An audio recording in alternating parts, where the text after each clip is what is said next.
ఇంగా ఇలా నుంచో ఏ ఒకటి వస్తా ఉంటాయి. ఏం లేదు. నేను చెప్పేది ఏంటంటే యేసు ప్రభు తెలుసా? తెలీదా? యేసు ప్రభు ఒక దేవుడు.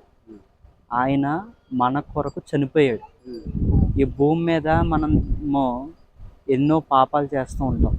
ఇది చేసిన తర్వాత మనం ఏమవుతామంటే నరకానికి వెళ్ళిపోతాం. కారు వస్తుంది, ఇలా ఉంది, ఇలా ఉంది. భూమి మీద ఎన్నో పాపాలు చేస్తూ ఉంటాం. అది ఏమవుతుంది, నరకానికి వెళ్ళిపోతాం. అప్పుడు ఆ నరకంలో కాలుతూ ఉంటాం. కానీ ఆ నరకంలో కాలిపోకుండా మనం ఉండాలి అని అంటే యేసు ప్రభుని నమ్ముకోవాలి. యేసు ప్రభుని నమ్మడం వలన మనం పరలోకానికి వెళ్తాం. ఈ భూమి మీద కూడా మనం ఆశీర్వాదకరంగా ఉంటాం పెద్దయినా. ఏ రోజు ఎప్పుడు చచ్చిపోతాం మనకు తెలియదు. మనిషి జీవితం ఎంతో ముఖ్యమైనది. మరి చనిపోయిన తర్వాత మనం ఎక్కడికి వెళ్తాం అన్నది చాలా ముఖ్యం. చాలామంది అందరూ ఒకటే మాట చెప్తారు, నరకం పరలోకం అంటే స్వర్గము లేదంటే నరకానికి వెళ్ళిపోతామని.